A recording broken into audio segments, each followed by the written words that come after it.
парда отқан кезде шынымен бірге бір қалып сөйлескен ғой кәдімгі. Жатып ішкен кезде бір арқа жақтан бір бейне көрінеді ғой. Аяқ жағына қараса, аяғында біреу отыр екен. Сөйлескен, маған не үшін шеккізесің деген сияқты сұраған ғой енді ол. Жын айтты дейді. Мен саған шеккіздің ба деген ғой енді. Бетіне осылай қарап тұрған ғой. Сөйтсе ішіне жын кірген болып. Бастың түрі неге ұқсайды? Текеге ұқсайды, ешкіге. Сақалы бар сондай ешкі, бірақ дауысы папан дауысы.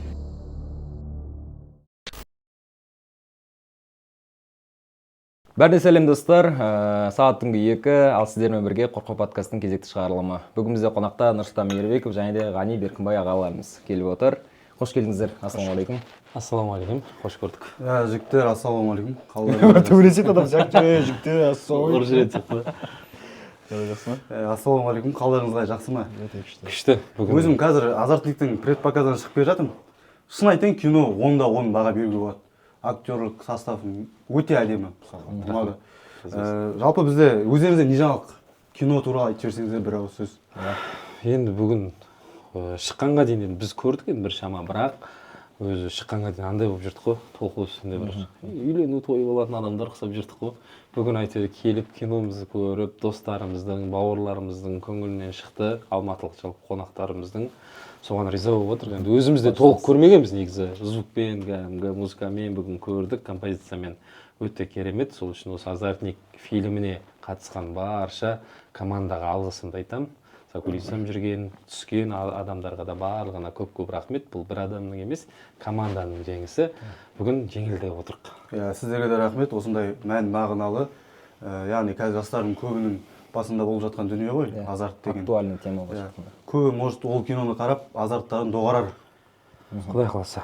Тағы да айта кетейік, сол 3 сәуірден бастап еліміздің барлық кинотеатрларында осы Азартник фильмі жарыққа шықпақ. Сәттілік тілейміз, сіздерге жақсы дүние шықты деп. Рахмет. Сенімдеміз. Жалпы жігіттер, бізде подкаст, яғни Қорқау подкаст, бізде тема хоррор, яғни мистика жанрында өтеді. Өздеріңіздің бастарыңыздан өткен қорқынышты, яғни түсінбей қалған, түсінбеушілік жағдайлар болса, кейбір көбінде болады деп ойлаймын. Бала кезінде оқиғалар болса айтып жүрсеңіздер. Жалпы мен өзім негізі өте қатты қорқақ адаммын. Маған қорыққаны бар ма, брат? Бұл, короче, енді көп жүреміз ғой екеуміз. Басқа қалаларға барамыз жәндегіде. Біреу жатпайды, короче. Бір өзіне бөлек алатын болсаң, бір графиканы алып алады, жаңағы солай өшім. Жеке жатпайды.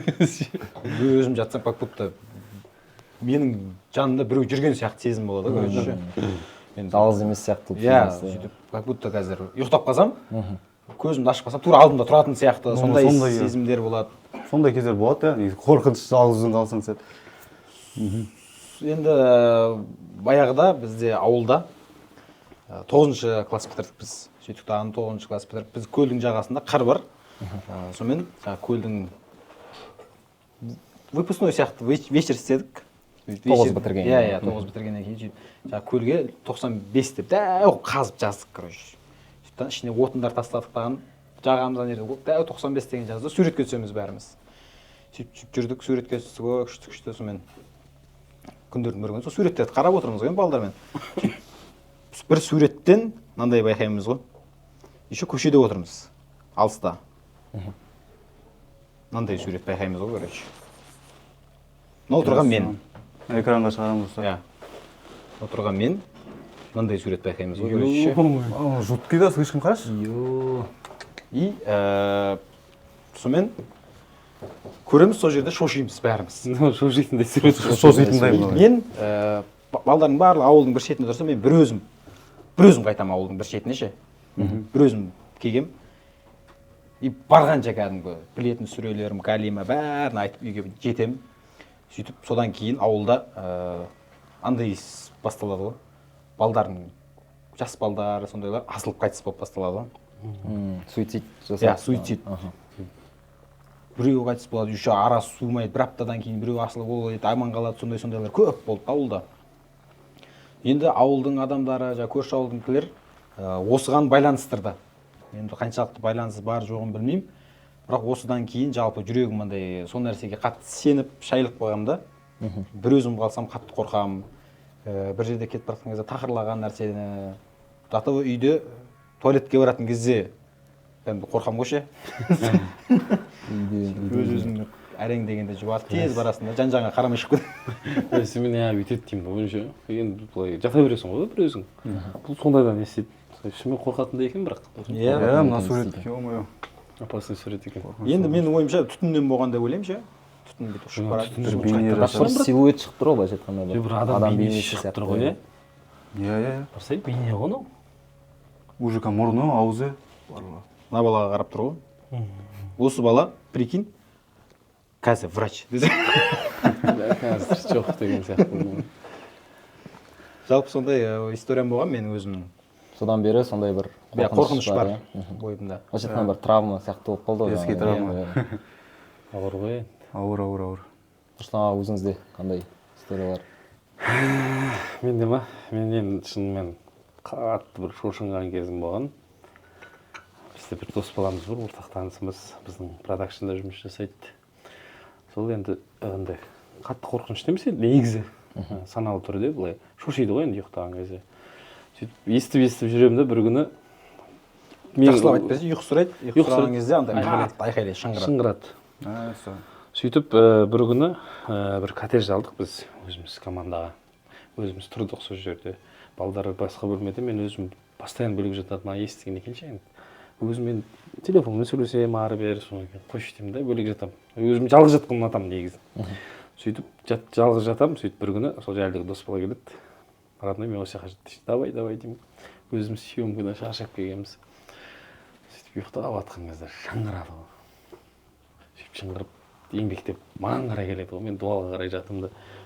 Тұрап тебем деймін онан же. Тебем деп сіңірім тартылып қалады, аяғымды сіңір ше. Сөйтіп анау келіп есін жинайды маған келген кезде ше. Тура алдыма есіп келеді. Содан бері андай бір қорқыныш. Ұйқысырап келіп тұр ғой. Иә, ұйқысырап келіп тұр, бірақ қорқынышты болды сол. Есте қалып кететіндей болды. Шыңғырып еще түннің ішінде. Сөйтіп мен андай қылдым, енді оны ше, жаның ашиды ғой, брат, сен оқытайық. Мен ойладым, ше, жын бар деп. Сөйтіп оқытамыз деп бүйтіп бір күні оқытылды, жоқ ешнәрсе. Просто қанда. Мешітке де бара береді. Мешітке бара, ондай жаңағы адамгершілік болды, өте әдемі жігіт жалпы өзі. Бірақ жәніндегідей сол шошиды да енді. Сөйтсем қанда бар дейді. Әкесі шошыған екен, қазір әкесі шошымай үйленгелі қойып кеткен екен да. Қазір осы ұйықтаған кезде шошып оянады ғой енді жаңағы. Осының жалғасын айтып берейін мен сендерге. Мен өзім қатты қорқамын ондай нәрседен. Естігем сондай бар екен. Бірінші рет ауылға съемкаға бардық, бәріміз қаз қатар жатырмыз. Жандос Қаржаубай бар, Мирас Жанай бар, продюсері. Бәріміз түнде жатырмыз. Кеш ұйықтадық 4-5-терде. Таңғы сағат 7-лерге қарай жуткі дауыстан оянамын. Ол кезде таң кірмейді жетіде. Қараңғы кезде. Жуткі сағат ауыспаған кез ғой. Жуткі дауыс. Анау енді деген кезде ана дауысты мен естімегенмін ше. Примерно біреудің алқымына пышақ тақаған или прям өлім аузындағы адамның шыңғырсаны ғой ше. Жан айқай деп. Иә, жан айқай ғой былайша айтқан кезде. Шошып оянамын. Сөйтеміз бәріміз оянамыз, сөйтеміз ананы әрең басамыз. Деп жатады. Не болды деп сұрасақ, короче, біреу үйге кіріп, короче, аяғымнан сүйреп баратты дейді да. Сүйреп баратқан сияқты сезім болған, сонымен сөйтіп ары қарай болып жатайық деп жаттық. Мен ең шетінде жатырмын. Бүйтіп жатып алған. Мен ұйықтай алмаймын ары қарай ше. Мыналар ары қарай қорлап ұйықтап кетті, короче. Мен ұйықтай алмай жатырмын. Мыналарға қарап жатайын десем, арқамда біреу тұрған сияқты да. Мына жаққа қарап жатайын десем, артымда ана бала. Сөйтем даған ұйықтай алмаймын. Жаттым бір кезде. Аллаху акбар деп мешітте азан айтылды. Таң кіреді ғой. Дедім, бұл қазір сәлдеген күн шығады. Уже сәл қорықпай ұйықтай аламын дедім да. Сөйтіп болып кетті. Арада бір 2 ай өткеннен кейін тағы сондай съемка болды ауылда. Дәл солай жататын болдық. Сөйтіп қымыз іштік қой, короче. Натуральный қымыз, андай қымыз емес. Қымыз іштік. Сонымен все жатайық та бәріміз жаттық. И бір кезде мен ішім ауырады, короче. Бәрі ұйықтап жатыр. Мен ғана ояуым, ішім ауырып жатыр. Сонымен сыртқа шығып кірген кезінде ана балаң енді басталып жатады, короче. Тыпыр. Сөйт жағымда, тұр деп тұрғызып аламын оны. Анау как будто мен тоқтатып қойған сияқты, маған бүйтіп кекпен қарап тұр ғой, короче. Неге ояттың деген сияқты. Сөйтіп светті жақып қойдым да, сәл жарқып сөйтіп. Енді ары қарай ұйықтай алмаймын ғой по-любому. Ана бала жатып ұйықтап жатыр. Зерттейші дедім, бұл бала неге ондай? Қарай көрейші мұны дедім да. қарап жатырмын, арамызда бір екі адам жатыр, ол арғы бетінде жатыр. Қарап жаттым, короче, бір жаныммен жанаған. Анау ұйықтап атып есінейді, короче. Ұйықтап атқан адам деп есінейді, короче. Мен қарап жатырмын. Өзім қорқып жаттым. Мынаған телефонға бір сәтке қарадым да, қайттан қарақпай маған қарап жатыр ғой, короче, көй. Ё-моё. Шоқ ұшып кеттім да, ей, тұрай! Білдірмей көресің ғой шошығаныңды. Сөйттім да, тұрғызып алып. Ұйқысыз таңдар болған сондай. Мен уже жүрем қалған бірақ ондайға ше. Мен негізі особо қорқа бермеймін. Бір көргеннен кейін уже болды ғой. Қан етің үйреніп қалады жаңағыдегідей. Айқара одан кейін талай болды ғой үйде. Шыңғырады жаңағыдегідей. Тұр, короче, оятасың да. Сөйтіп жүре беремін. Қай бір кезде бір қызығы болды осының ше. Съемкадан келдік таңғы 4 па 5 па, короче, үйше тамақ іштік үшеуміз. Тағы да бір бала бар. Екеуі ана бөлмеде, мен мына бөлмеде. Келіншегіммен сөйлесіп жатқанмын, қазір ол кезде үйленбеген әлі. Болды, жақсы бір нәрсе деп алып, телефонды өшірдім. Деді короче, мына бөлмеден ше. Шыңғырып. Сөйтіп тұрып барам дегенше екінші айқай қосылды ғой, брат. Екінші адам. Деп жатыр ғой, бәрін алар екеу болып кетті ма деймін ғой ше. Есікті ашып қойсам, екеу айқайлап отыр, қасындағы бала ұйықтап жатқан, анау айқайлаған екен, ананың темпіне қосылып кеткен ғой, шошып ше. Анаға қарап айқайлай берген болды ше. Қорыққаннан айқайлап. Сондай бола берген ғой. Сондай қызық болды енді. Жаңағы айтып отыр ғой, ұйқы сұрау лунатик деп жатыр. Жалпы қалай ойлайсың, жынның кесірінен бола ма осылар негізі? Осының бәрі негізі жынның кесірінен болады, жаңағыдай бастырудан секілді сондайлардан болады дейміз. Менде де осы сол түнгі ұйқыдағы оқиғадан бір оқиға айтып кетейін тоже. Балалық шағым, бізде ауылда өстік кезінде, жаңағыдай 3 ай каникулда жаңағыдай үйдегілер қалаға барып кел дейді. Тупо қалаға барып жатып кел. Қаланы көріп кел, ертең сен қалаға оқуға барасың. Соны қазір көріп келуің керек, сен бір апта қалаға барып туып жатып келсең де жатып кел деп сөйтіп жібереді ағайындарға. Сөйтіп бізде өзім Атырау қаласынанмын. Сол жаңағыдай шет жағасында бір ағайындар шет жағында тұратын. Өзі қатты үйлер жоқ, енді салынып келе жатқан кездер. Елді мекен дейміз ғой, әлі қалаға қосылмаған жерлер. Сол жерге барып жаңағыдай барам.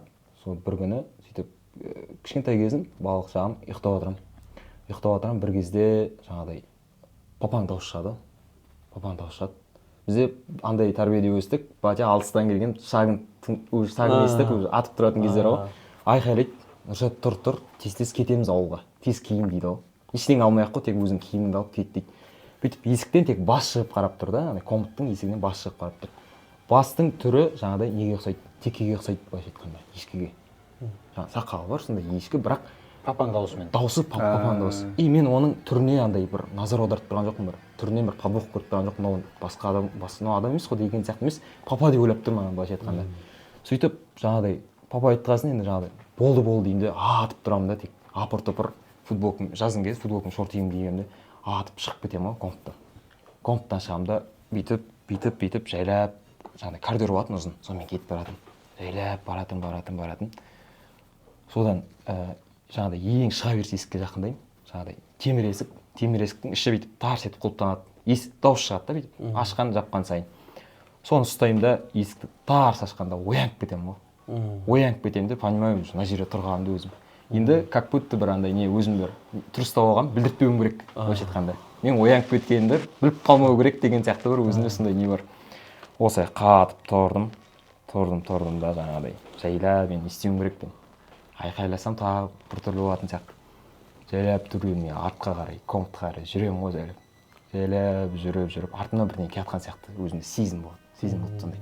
Артымда жайлап келатқан сияқты бір. Сондай бірге қозғалады, тұрсам тұрады дейтін сияқты. Жайлап тұрам, шамал тұрам, сағы жүремін, сөйтіп жаңағыдай неге жетемін ғой, былайша айтқанда. Комнатқа жетемін, зып беріп кіріп келіп жатып қаламын ғой. Сөйтіп түнімен ешкімге айтпай қара тер болып, былай дөңбекшіп, нені көрпені жауып алып, сөйтіп таң атқан кез болатын сондай. Жаңағыдай түнгі оқиға деп жатыр. Бірақ папаң ауылда. Папа ауылда, ол білмейді ол историяны, бірақ сол папаның даусымен сондай бір кейіпте бір адам. Негізі өзіміз ана бастырылатын кез сеземіз ғой, байқайсыңдар ма? Иә. Сол жоқ бізде. Кейде моменттер болады енді үйленгеннен кейін. Тып-тыныш болып қалады. Кейде жатып қаласың ғой енді. Жуынбай қосыла алмай. Сол күні бастырыласың ғой. Қиналып ше, әжептәуір. Жаңағыдегідей. Сол үшін қосыл алып, не істеп жүрсең өзі. Шымкентте бір жігіт бар досымыз Дәулет дейтін. Өзі білет қай жерге барған кезде бастырылатын ол да жаңағыдай. Сөйтеді да бүгін бастырылатын сияқты дейді да, бастырылады ше. Марш біздің сериалда. Иә, білемін ғой. Өзі сезеді да былайша. Өзі көріп отырса, так сен историяңды айтып қойдың енді. Ренжіме. бізде Шымкентте Нұрик екеуміз бір кәсіп бастау керек болды жақында осы. Сөйттік дағы чайхана ашатын болдық, тамақтанатын жер ше. Иә, естідік. Дос деген аштық. Ол жер бұрын лото болған, олимп болған, тек сондай жер болған, харам жер болған. Сөйтіп ішін барлығын ремонтын полный жасадық, аштық. Бірақ ана жер, короче, жүрмейді. Вроде қаланың іші бәрі нормальный, бірақ Тошкісі мықты, короче, адам өтетін жер бар. проходимость бәрі жақсы, бірақ Клиент жоқ бірақ та былайша. иә, клиент көп келмейді.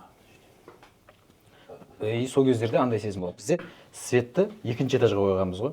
Екінші этаждан полный автоматтан өшіріп түсеміз да сол жақтан. И анау жерге басталғаннан бастап, бірінші ремонт жасайтын кезден бастап менде андай чувство болды, как будто ана ішінде бірдеңе бар сияқты маған ше. Потому что іші қараңғы өте, терезе жоқ. Лотоларда терезе болмайды ғой. Терезе жоқ, іші қараңғы. Еще бұлты шегіп тастаған ішінде. Неше түрлі нәрсе болған ғой енді оның ішінде.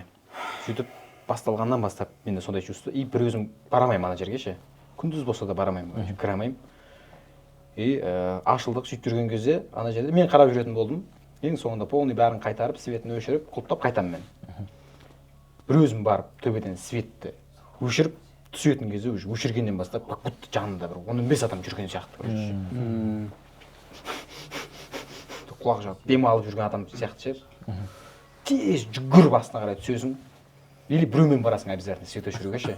Біреуді алып бару. Иә. Ананың іші аурасының өзі сондай ауыр да, короче.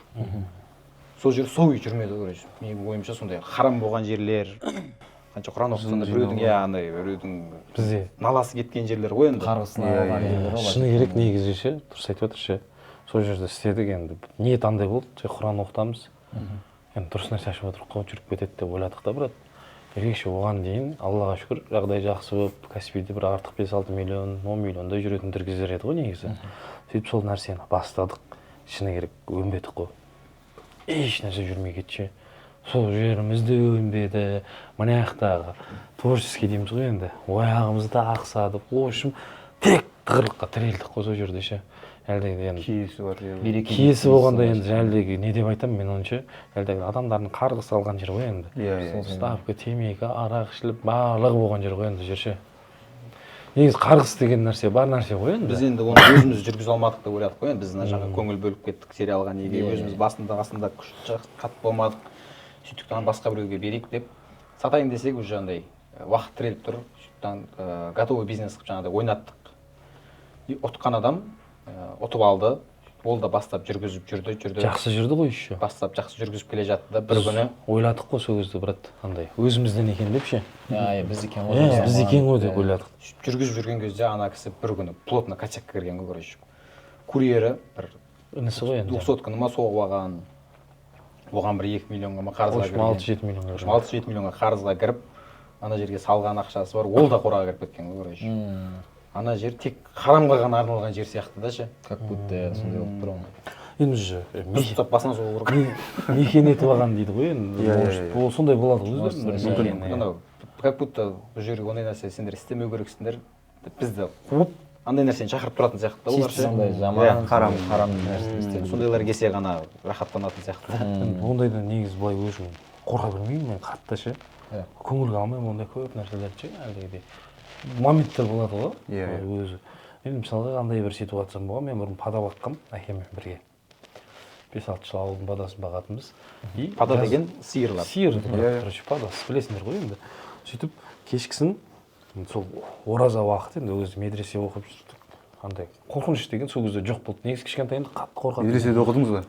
Ауылда өзіміз 3 айлық медресе оқыдық. Келіп Құранға түсу. осы ауылда бір ағаларымыз бар еді, сол кезде әйтеуір әкеп, ұстаздарды әкеп үйретіп, сол кезде уже андай уже страх деген нәрсе азайып кетті сол жақта жүргеннен кейін уже көріп, біліп. Оған дейін бірақ мен кішкентай кезімде қала дейін шырылдаса жәндегідей қорқатынмын ше. Мысалы кезінде андай болатын бізде еще қарындасым бар 2000 жылғы. Екеумізді мамалар тойға кетеді, тастап кете салатын ғой. Жер үйге ше. 6-7 бөлмелі үйде. Екеуміз жүре беретінбіз.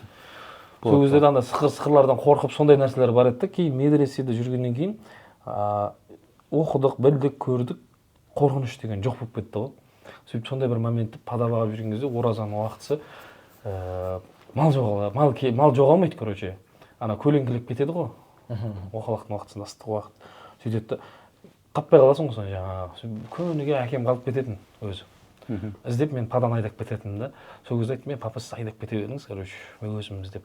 Мен көрдім малды өзім. Мен көрдім қай жаққа кеткенін, мен білемін қазір тауып айдап келемін деймін ғой, короче. Сөйтіп пада кетті, уже ауыз ашатын уақыт. Күн батты уже. Сөйтем да сумен аузымды ашып аламын, тамақ жемегенмін әлі.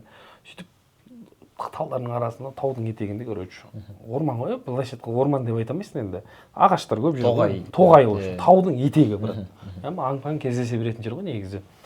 Сөйтіп кетіп барып іздеп жатқан кезде талай нелер болды, короче, андай.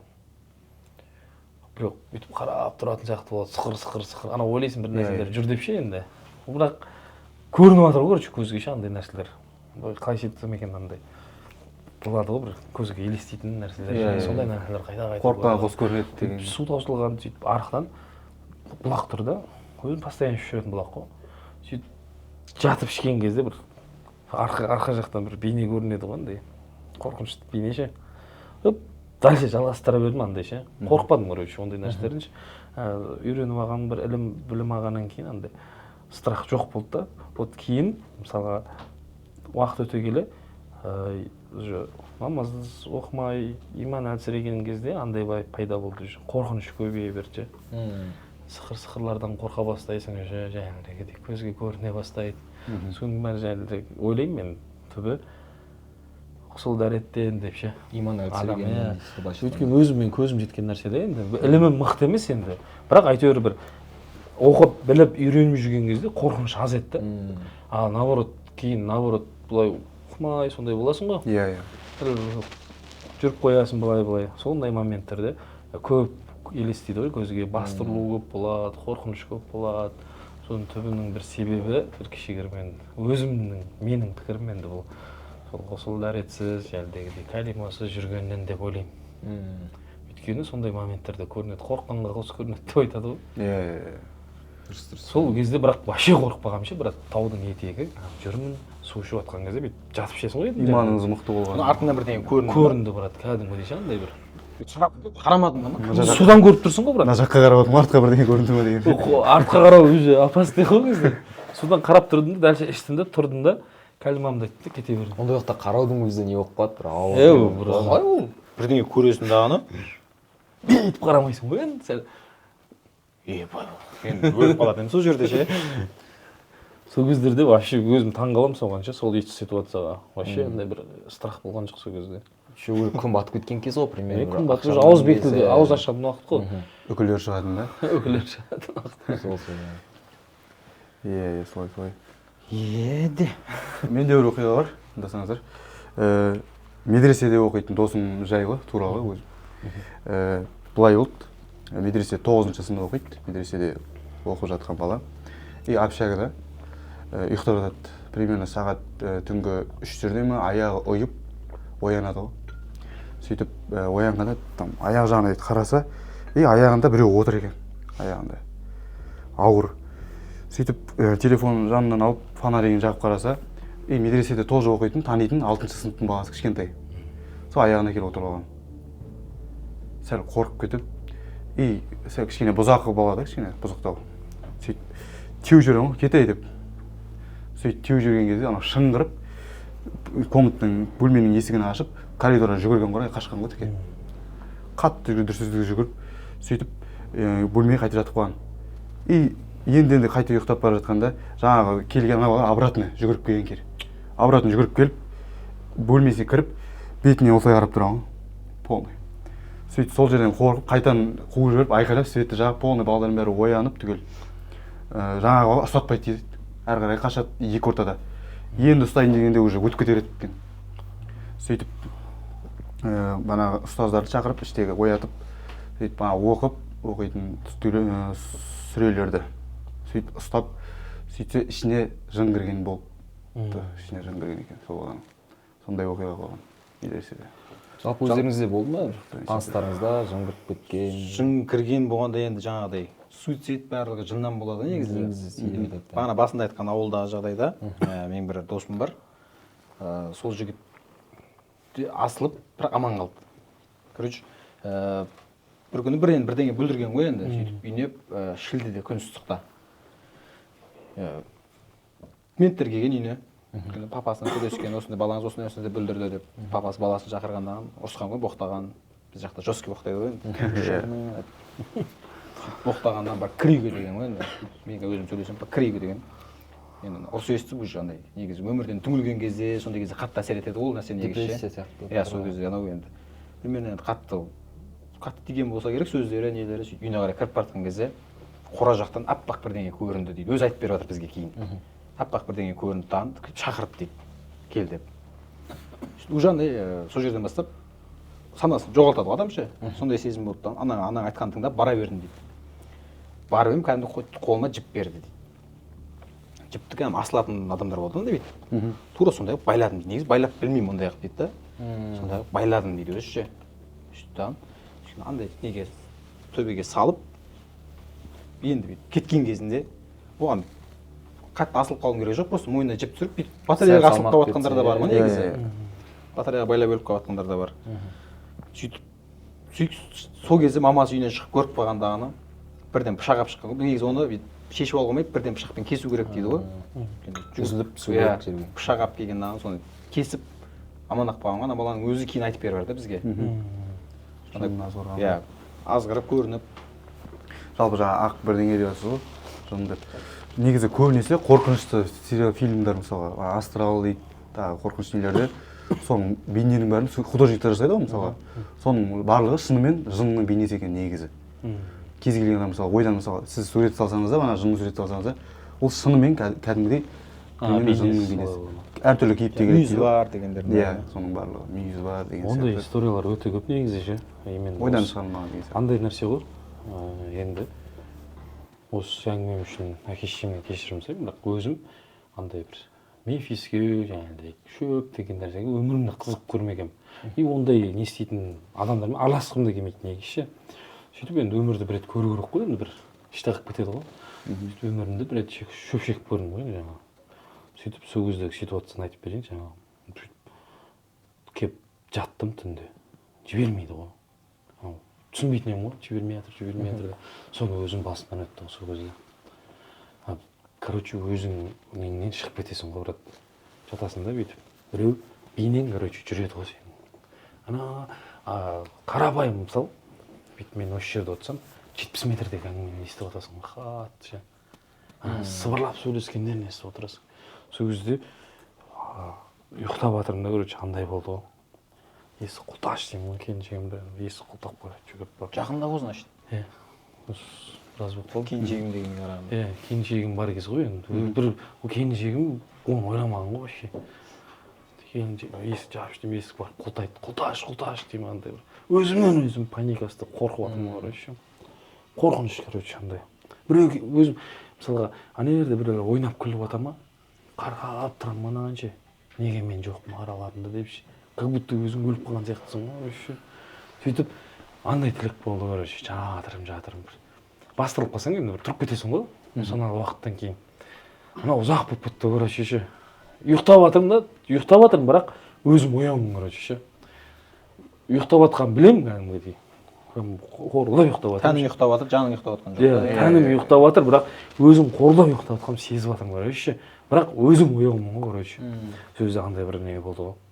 Құдай жіберсінші осы қазір болды. Осыдан кейін жоламаймын деп ше. Андай бір сұранасың ана жерде ше бір өзің істеп қойдың короче. Қателікпен ше. Түсіндім короче. Осыдан қалай жібереді болды. Жоламаймын дейсің ғой короче. Сөйтіп қатты не болды сол кезде бір жанында ше. Бір как будто бір ішінде біреу бар сияқты болып кетеді ғой брат. Жалпы халге енесіз сол. Жалпы күнә жасап жатқан кезде шайтан негізі всегда қуанып жүреді ғой негізінде. Анау мифедрон деген нәрсе бар ғой, химия. Соны мен біреудің айтып берген историясы. Сондайға қатты жатып қалған адам тастағысы келмейді ананы ше. Зависимый ба ше. Зависимый дегенді қалай ол басқаша түсіндіреді оны өзінше. ол оны жаңағыдай иіскеген кезінде оның жанына 3 адам келеді дейді, короче. И мен аналар үшін цармын, аналарды жұмсап жүремін дейді. Мысалы, машина айдатып қоямын дейді. Бірақ на самом деле өзі істеп жүр бәрінше. Бірақ бірдеңе алып кел деп жұмсай аламын дейді. Ананы істе, мынаны істе деген жұмсап жүремін, мен айтқанымнан шықпайды дейді. И ананың кайфы жібере бастаған кезде аналар тыңдамай қояды мені дейді ше. Бұл қайттан иіскеп аламын дейді, аналар тыңдату үшін. Кері қайтып келеді. Ананың бәрін шаршамайды, короче. Как будто біреуге істеп жатқан сияқты, өзі істеп жүр, бірақ шаршамайды ана тірлікке ше. Энергия көп болады. И жаңағыдай соны үшеуін жұмсау үшін қайттан иіскеп аламын дейді. Үшеуі келеді дейді. Ұнатпаймын негізі бұндай нәрсені қолданатын жаңағы адамдар ләж болса алыс болып отырса, бірақ бір информация естігенмін, короче.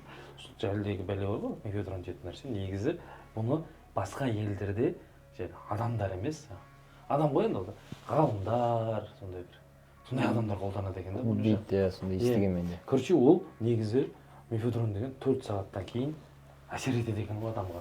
Мысалы, сен немен айналысасың, сен осы шығармашылықпен айналысың ба, бір жазушысың ба, не бір идеялар келеді. Енді біреу әкеп беріп тұр ғой, значит, бұл жерде ше. 4 сағатқа шыдасаң егер, 4 сағаттан ары қарай сенде басқаша нәрселер пайда болады өзіңде ше. Енді ол явно өзіңнен емес, біреу әкеп жеткізіп береді ғой саған. Андай идея деген сияқты. Сол үшін шабыт деп айтады ғой. Шабыт деп айтады, шабыт емес қой. Пропаганда болып кетпесін оң. Құдай сақтасын, оны қолданмаңыздар, бірақ сөйтіп естігенім бар да. Мен біралай қарап тұрсаң енді өзің ойланып көрші, сен өзіңде жоқ нәрсені жәлдегі затпен алсаң, жаңағы нашамен ше, нашақорлықпен алсаң, значит ол сенде жоқ қой ол. Сен жәлдегі кірдің да, сен ананы пайдаландың да, саған біреу әкеп беріп жатыр. Сен значит, сонымен неге бардың ғой, короче, жындармен байланыстың ғой деп ойлайды да енді мен. Сондықтан ондай нәрсені негізі ұната бермеймін. Өзімде сол оқиғадан кейін, яғни басыма өткен оқиғадан кейін, Құдай сақтасын. Бір жындармен келісімшарттың бір түрі деп айтсақ да болады. Сонау ана масондар бар ғой. Келісімшартқа отырып, жаңағыдай көтеріліп звездовать етіп кетеді, звезда болып кететін. Соның кішігірім түрі сияқты да бұл. Иә, мен өзім мысалға сол кезде өзім айтатынмын ғой, ұйықтаватырмын, бірақ өзім оянғанда сол кезде тек соны айттым ғой, бір нәрсені қайталай берме, ондай айтып жіберсе болды, мен жоламаймын осы нәрсені, жоламаймын. Өйткені мысалы өмір бойы көрмей өтсем, енді андай немен күнә қалып кететін еді деп ойлаймын, андай бір ше. Бұл да күнә, бірақ анандай нәрсе қалып кететін еді деп өмір бойы. Нормально. Көру керек еді соны дейтін ше. Ол да ауыр күнә ғой енді. Ананы көргеннен кейін мен өзім түсіндім, короче, бұл менікі емес, короче. Мен мысалы өзім сценаристпін, маған айтады, сен шөпші болса, андай қылса мықты шығарасың дейді. Аллаға шүкір, менде олсыз ақ бар да. Мен өзім қателесіппін да, солай ше. Мен ойладым, точно ана болған екен басқаша болып кететін шығар деп. Наоборот, мен азапталдым ғой, короче, сол жерде. И оған да рахмет деп айтамын да, мысалы, егер азапталмай мен бір мықты бір нәрсенің үшін жасып қойсам, мысалға, мен солай жұмыс істеп кетемін. Өйткені брат сондай адамдар көп, мықты кісілер бүйтіп көтеріліп келіп жатады, бір нәрсе жасып келіп жатады да, жоқ болып кетеді кейін. Соның түбіне түсіп кетеді да. Құдай сақтасын, ондай нәрсеге жоламай, ләжі болса кімде қандай талант бар, соны шығарып жүре берген дұрыс. Бізде енді КВНщиктер жалпы енді жаман ойлап қалмасын, бірақ баяғылар деп айтсам да болатын шығар. Қазірге де көп емес, бірақ бұрынғылары көбінесе жаңағы наша, сондай нәрселерге құмар болды ғой негізі. Сөйтіп бізден үлкен ойнаған бір ағамыз, атын айтпай ақ қояйын, сол кісінің шақырсаңдар өзі де историясын әдемі айтып беруі мүмкін. Сондай нәрсеге қатты жатып қалған еді. Жүрген жерінде почти тапқан ақшасын сондайға құртады. Сөйтіп енді шегінен шығып баратқан ғой, енді өзі біліп жүрген. Сөйтіп бір күні сондай жаңа жыл күні саунаға барған, баняға балалармен бірге отырып жаңағыдай нәрсені иіскеген, шеккен, ішкен, в общем, парда отқан кезде шынымен бірге бір қалып сөйлескен ғой кәдімгідей. Сөйлескен, маған не үшін шеккізесің деген сияқты сұраған ғой енді. Жын айтты дейді. Мен саған шеккіздім ба деген ғой енді. Мен саған ұсындым. Ал оны шеккен сен өзің. Мен тек ұсынушымын. Адам өзі біледі. Не істесе де, істемесе де.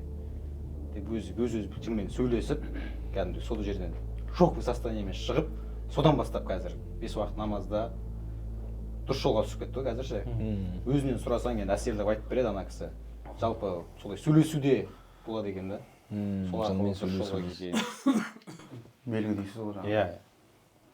Жалпы енді мына азартник фильм түсірдіңіздер, осы сол түсірілім барысында бір сондай мистикалық оқиғалар болды ма? Тап болды ма? Түсініксіз айттар болсын. Стамбул негізі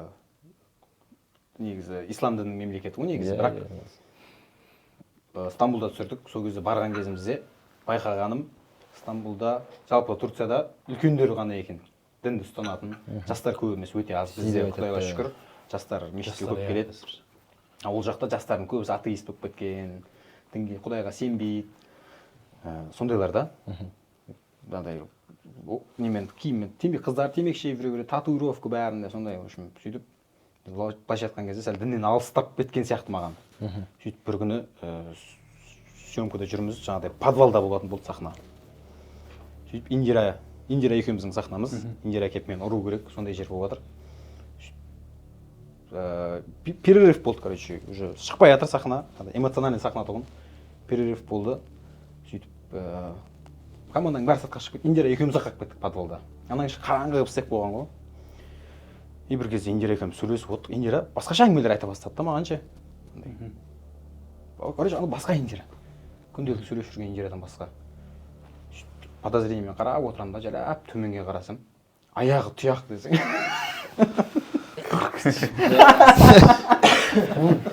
Индираны ұратын сахнасы вроде Алматыда түсірілді ғой деп қоямын ғой мен ше.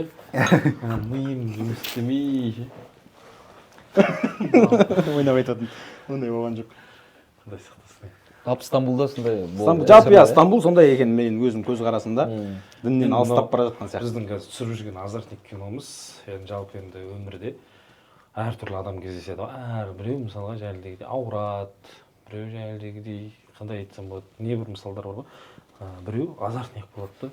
Бұның да бір себебі түбі сондай сияқты деп ойлаймын ше. Өйткені мен өзім ойнап көргенде бір андай короче бір нәрсеге үміт қылған ше. Біреу ой сабатқан сияқты бола ма, бір жолдардың андай болады ғой. Не үшін олар азартник адамдар амалын тапқыш. Бір нәрсені ше, бір косякқа кірсе шығып кетеді, үйтіп кетеді, бүйтіп кетеді. Айналасын сақындайды ғой өздеріне емес ше.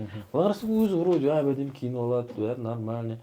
Бірақ айналасы зақымданады да, айналасы, отбасы, достары. Ол үшін өзі емес, жаңағыдай әйелі страдать етіп жүреді, әкесі страдать етіп жүреді. Соның бәрі түбі андай сияқты.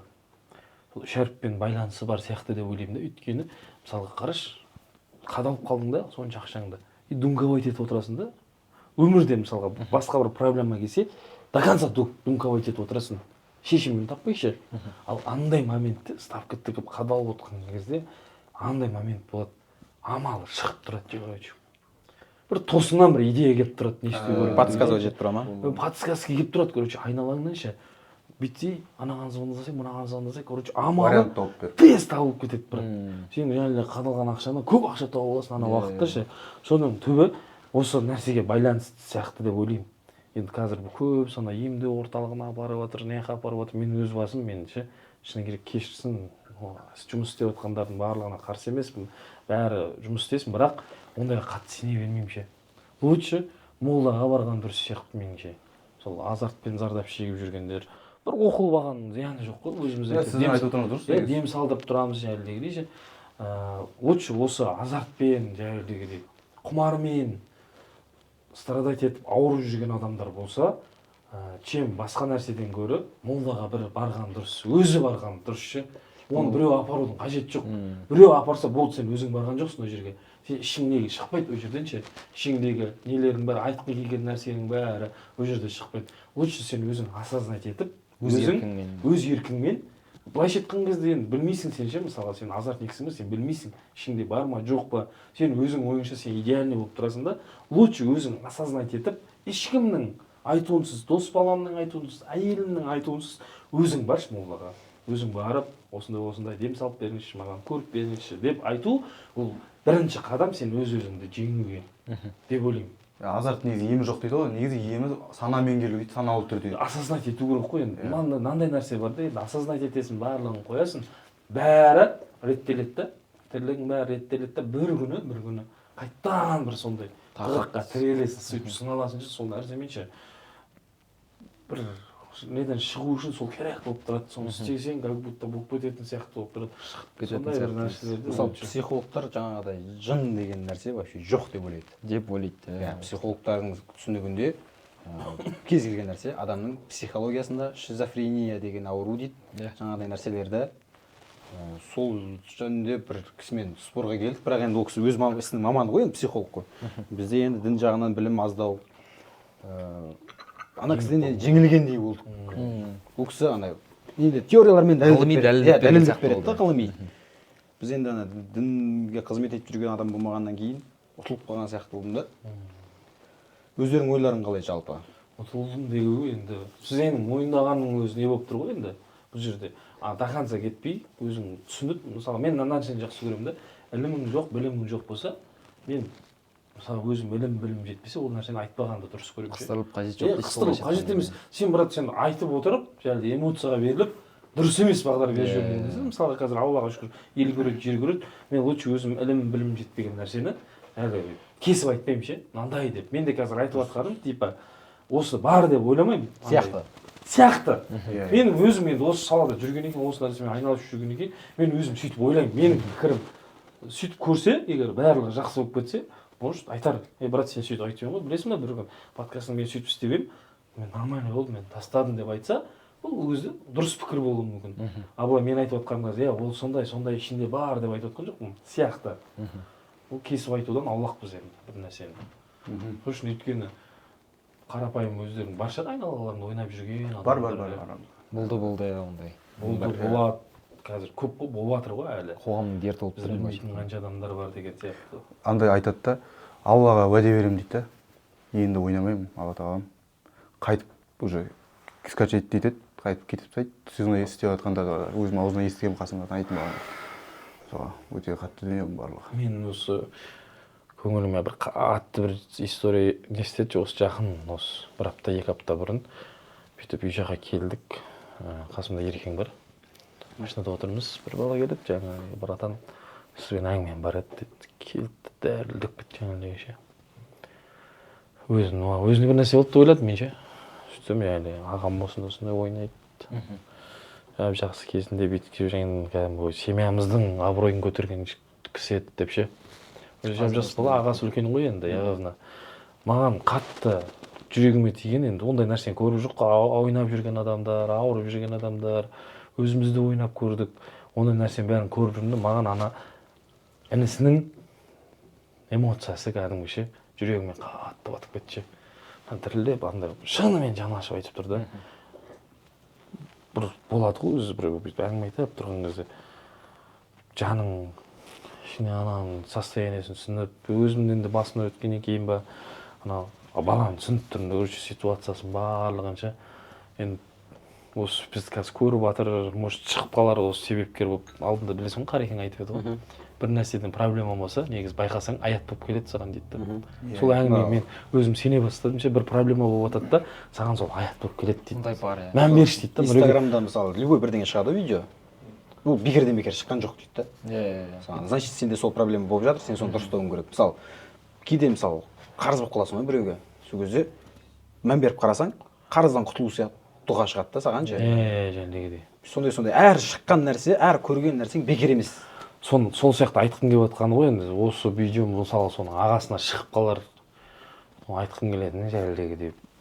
Енді сен үшін, братан, сен үшін сенен қатты уайымдап жүрген адамдар бар екен же. Лучше сол бауырдан қымбат емес қой енді еш нәрсе. Басқа нәрсем бәрі бола береді ғой енді. Бауыр деген бір анадан туғаннан кейін, бір кеткеннен кейін қайтып келмейтін нәрсе ғой. Сол інің үшін қойсаң, братан. Менің сәлемім сізге.